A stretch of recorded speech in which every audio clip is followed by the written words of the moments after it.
The morning sun glimmered across the calm surface of Lake Marston, turning the water into sheets of gold that rippled gently in the breeze. For a moment, it looked like peace had returned to that valley, but peace was an illusion. Beneath that glassy water lay history, ownership, betrayal, and the kind of anger that nature itself could feel. Elijah Brooks stood at the edge of his lake, boots pressed into the damp soil, watching the reflection of his land, or what was left of it. The air smelled of pine and wet clay, the same scent he'd known since childhood. This lake wasn't just water to him, it was bloodline. It was the place his grandfather had built with his own hands after the war. The same man who had taught him that freedom meant more than papers or property lines. It meant peace of mind. But peace had been stolen. He stared at the far side of the water, where construction noise had once shattered the quiet hammering, sawing, trucks rumbling across his private land as if he didn't exist.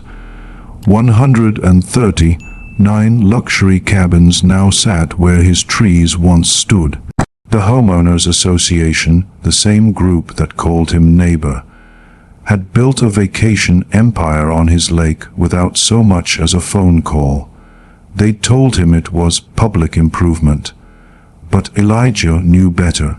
He'd seen the contracts, the forged signatures, the board meetings he was never invited to attend. They thought he'd stay silent. They thought the quiet black man by the water would do nothing. They were wrong. The HOA president, Greg Whitmore, had once shaken Elijah's hand and told him, "You're part of the community, brother."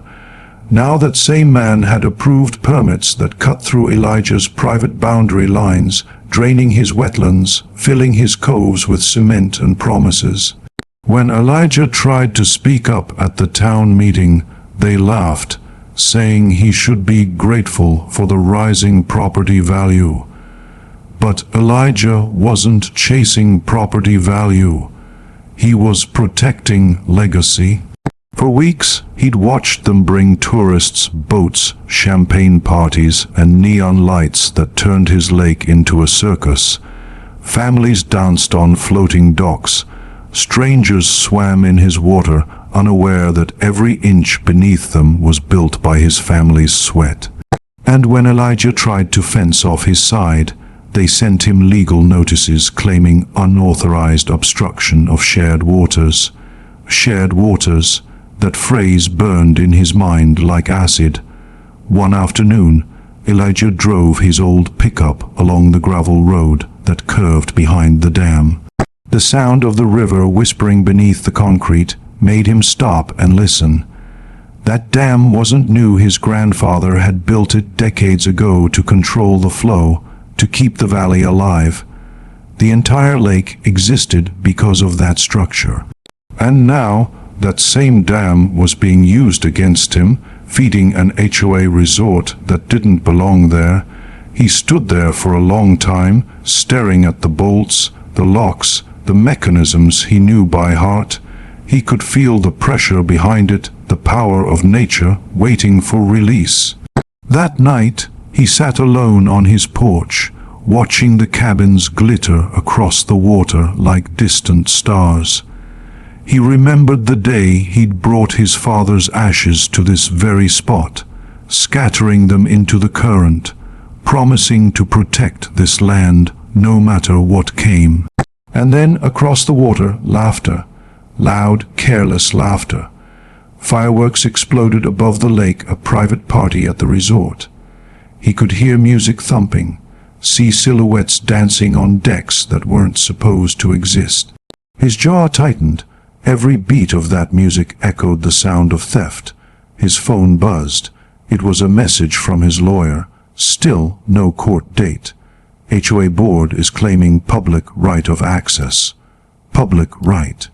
Elijah looked at the old photograph hanging on his wall, his grandfather, smiling beside a small wooden dam, mud on his boots, pride in his eyes. The caption written in faded pen, "Built for us, by us." Elijah whispered to himself, then it's time to take it back. The next morning, he walked the property line one last time. The wind carried the smell of cedar and smoke. The cabins were quiet now, filled with sleeping vacationers, their cars lined up in perfect HOA, approved order. Every one of them believed they were safe. He stopped near the dam's gate. The sun had just risen, painting the sky in orange fire. His heart pounded, but his hands were steady. He wasn't doing this for revenge. He was doing it for justice, the kind that doesn't come from courts or committees. He reached for the valve handle. Rust groaned beneath his fingers. He hesitated, memories flashing his grandfather teaching him how to read the current, his father laughing as fish jumped near the reeds, the sound of church bells across the water on Sunday mornings. Then he remembered Greg Whitmore's smirk at the town meeting, the laughter of board members, the notice pinned to his gate saying property under HOA jurisdiction. He turned the valve. The metal screamed as it moved. Deep inside the dam, a roar began to rise, low at first, like thunder from the earth. Then louder.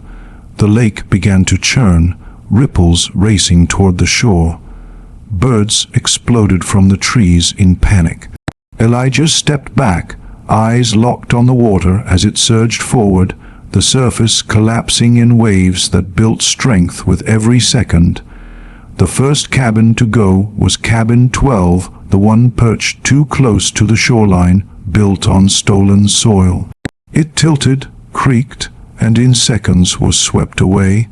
The sound was deafening, glass shattering, wood snapping like bones. Then another and another. 130, 9 cabins built on arrogance and lies were no match for nature's memory. Elijah didn't move.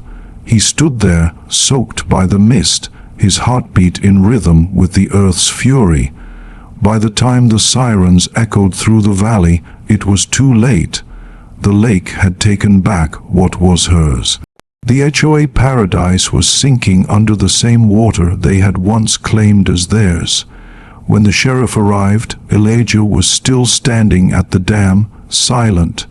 Reporters would later say they found him there, eyes calm, expression unreadable. Some called him a criminal, others called him a hero, but Elijah didn't care about labels. He cared about balance.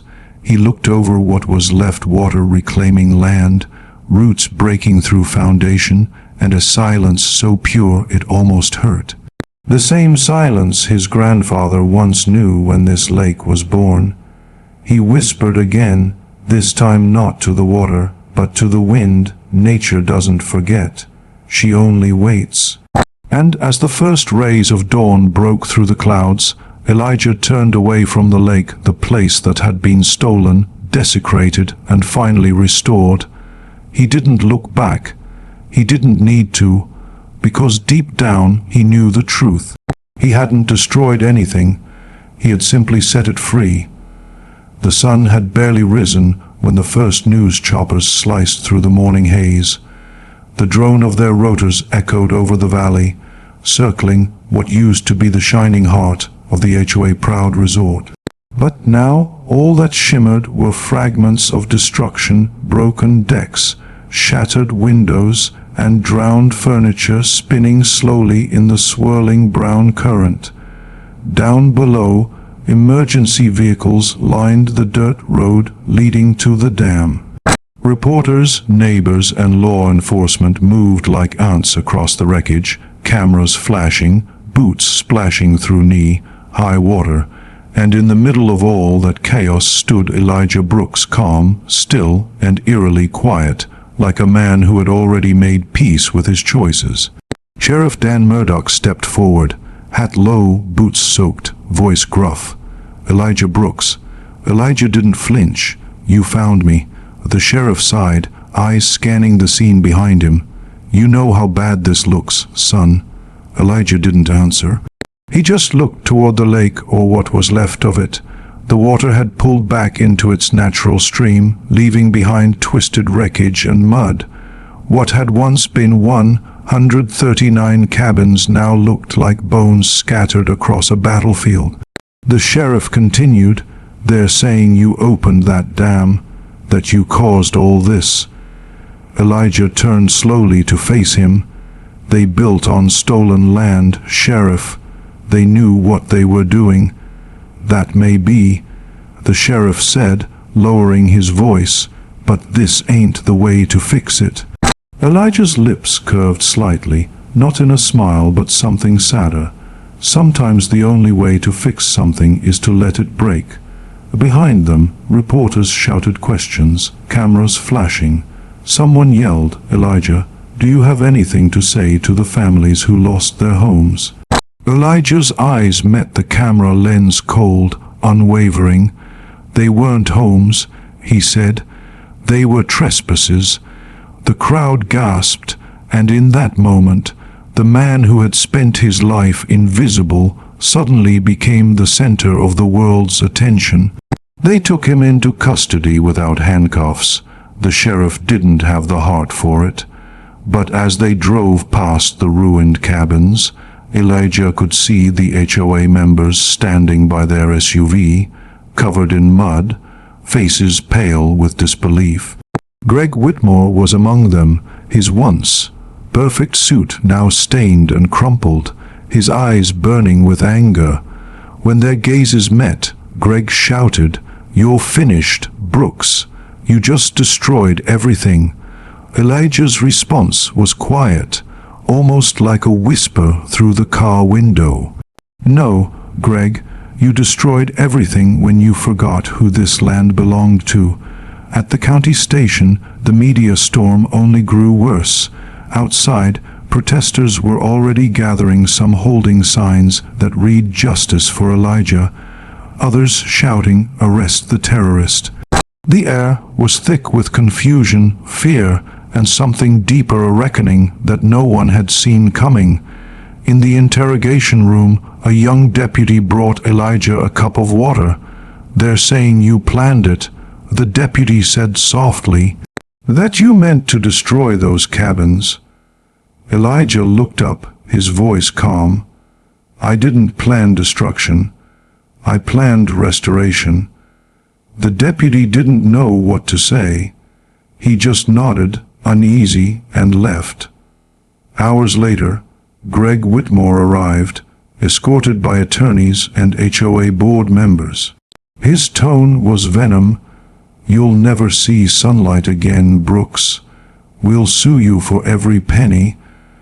Elijah leaned back in his chair. "Funny," he said. "That's what you said when you took my lake."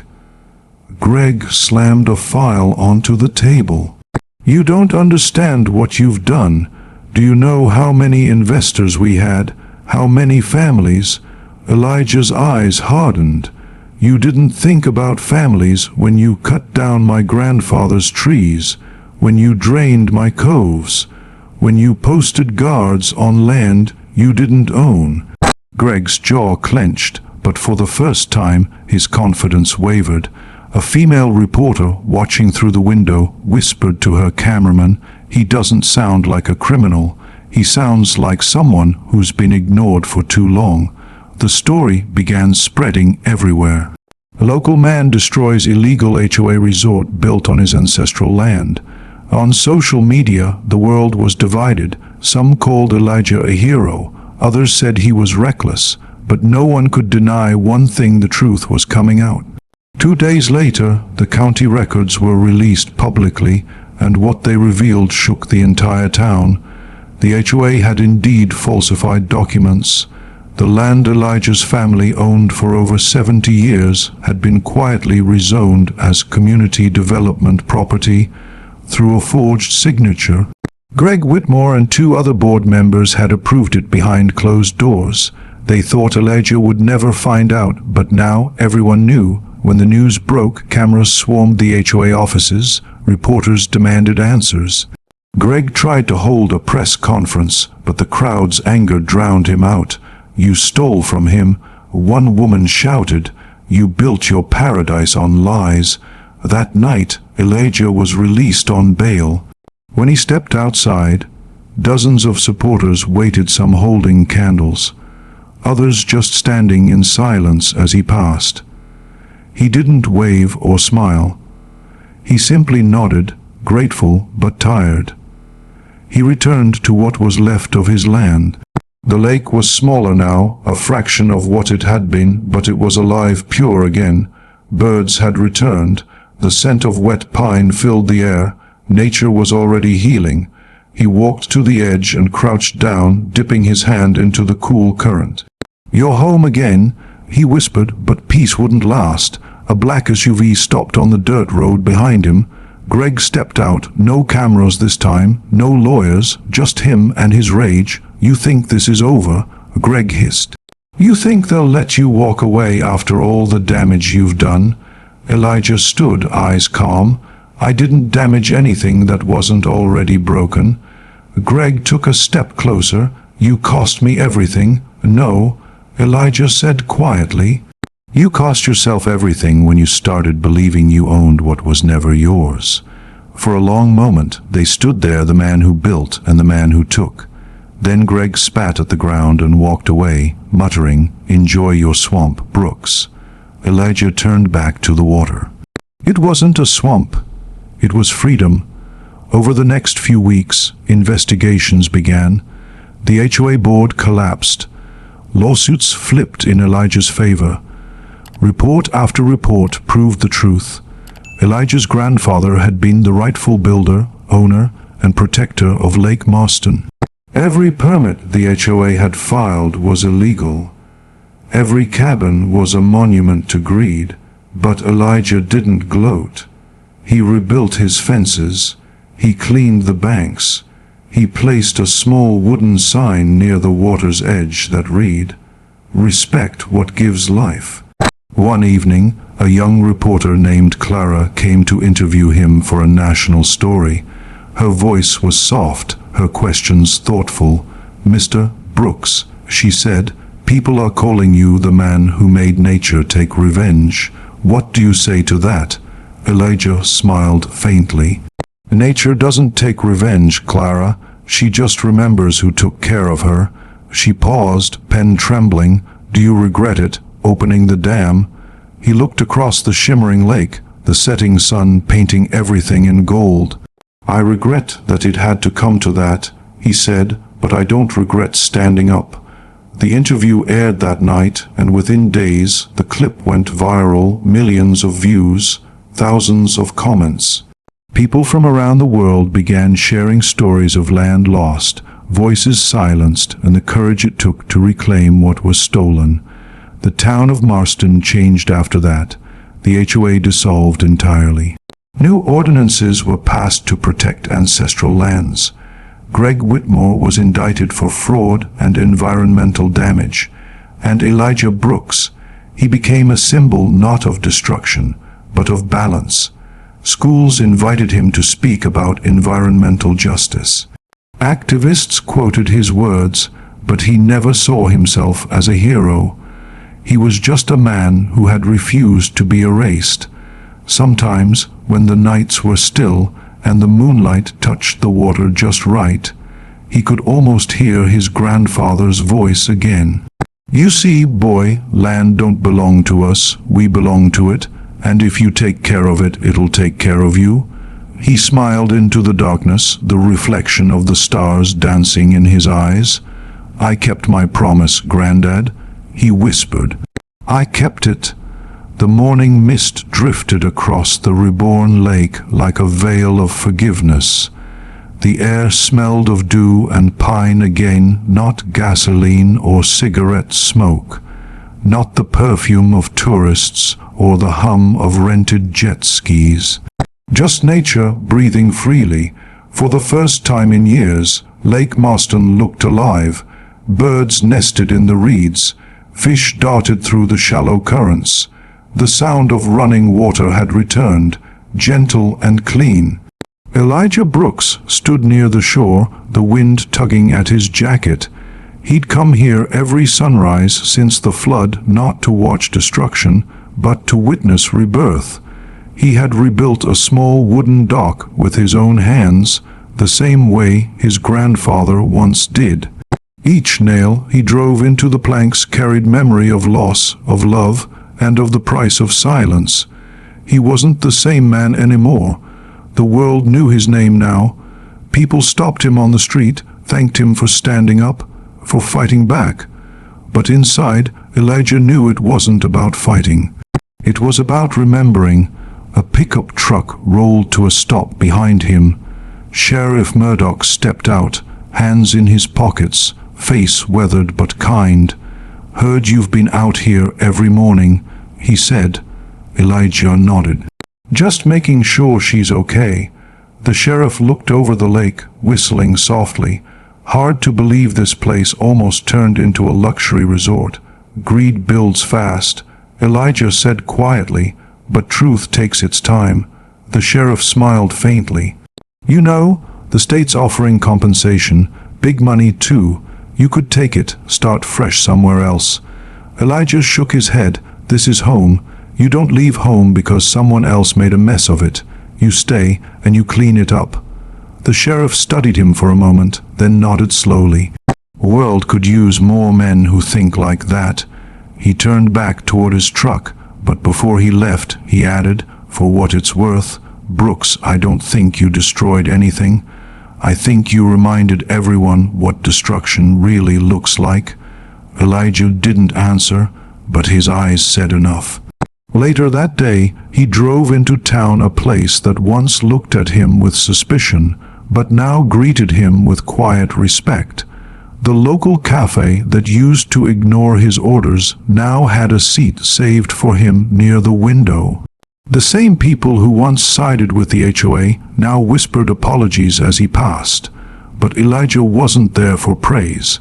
He had a meeting, one that would shape what came next. Inside the courthouse, the new mayor and a group of state officials waited around a long wooden table. The room smelled of old books and dust, the kind of place where power had always felt one-sided, but not today. The mayor, a woman named Ruth Denning, smiled as Elijah entered. "Mr. Brooks, thank you for coming." Elijah nodded. "You said you had something to discuss." "Yes," she said, sliding a file across the table. "We've reviewed everything. The land, the dam, the water rights. It's all been confirmed. Your family's claim was valid all along. Every inch of this lake is legally yours." Elijah looked at the papers but didn't reach for them. "I already knew that," he said softly. The mayor smiled. "I know, but this isn't just about paperwork. We want to offer something else, a partnership. The town wants to designate Lake Marston as a protected historical and environmental site under your stewardship." He raised an eyebrow. "Stewardship? Yes, you'd manage it not as an HOA, not as a business, but as a sanctuary for education, conservation, and heritage." For a moment, Elijah didn't speak. The room waited. Then he said, "That's what it was meant to be from the beginning." Over the next months, the transformation began. The ruined cabins were dismantled piece by piece. Volunteers came from neighboring towns, some from across the state. Even a few of the former HOA members showed up, humbled and silent. Together, they cleaned the debris, replanted trees, and rebuilt the shoreline. Elijah oversaw everything, working shoulder to shoulder with them. He didn't speak of revenge. He didn't need to. His silence carried more power than any speech could. News outlets returned, but this time the cameras didn't focus on scandal or conflict. They focused on healing the story of a man who turned injustice into renewal. Documentaries called it the lake that fought back. Environmentalists called it nature's justice. One evening, as the workday ended, a group of children from the local school arrived for a visit. Their teacher explained that they were learning about stewardship and courage. Elijah smiled as the kids ran along the dock, their laughter echoing over the water. A small boy tugged at his sleeve. "Mr. Brooks, did you really make the water come back?"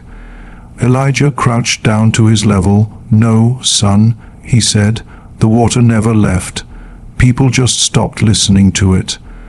The boy grinned, not fully understanding, but happy anyway. He ran back to the group, leaving Elijah with a warmth in his chest he hadn't felt in years. As the sun dipped below the horizon, he looked across the lake one last time that day. The reflection of the sky shimmered in perfect stillness.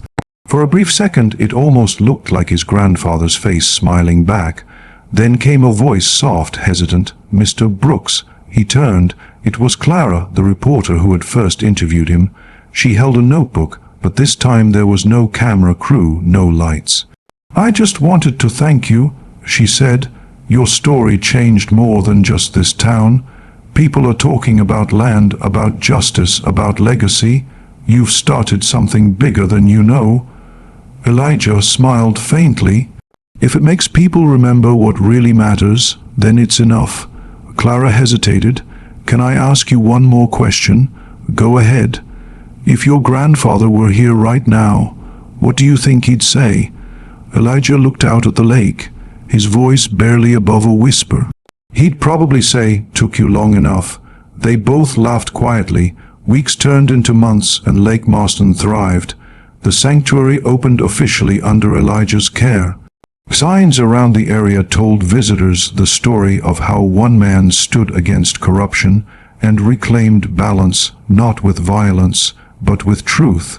The dam was restored, this time with safety systems and guided tours explaining its history. Every year, on the anniversary of the flood, people gathered by the water for a candlelight ceremony. They didn't mourn, they honored. Greg Whitmore never returned to Marston. After the investigations, he lost his position, his wealth, and the reputation he once hid behind. Last anyone heard, he moved out west, living quietly, far from lakes and lawyers. But Elijah didn't think about Greg anymore. There was no hate left in him, only clarity. One night, he sat on the dock again, the moon floating above the still water. The air was cool, the frogs singing in the distance. He closed his eyes and listened to the wind, to the soft creak of the boards, to the whisper of the lake. He thought about his grandfather's words, about the day he'd first learned how to open and close that dam, about everything that had been lost and found again. Then, softly, he said, "You can't own what belongs to the earth. You can only honor it." A breeze swept across the water, carrying his words into the trees. The moonlight shimmered brighter, and for a moment it felt like the entire valley was breathing with him, alive, aware, at peace. The story of Lake Marston didn't end in courtrooms or on news screens. It ended here, in the quiet, in the rhythm of nature reclaiming her truth. And Elijah Brooks, the man they called reckless, the man they once ignored, sat there with the calm of someone who had finally done what he was meant to do. He didn't need applause. He didn't need forgiveness. He had something far greater. He had balance. And as the night deepened and the stars reflected on the lake like fragments of heaven, Elijah smiled one last time and whispered into the silence, "We're home again." If you liked this story, please like, subscribe, and share it with others so they can learn something from it too.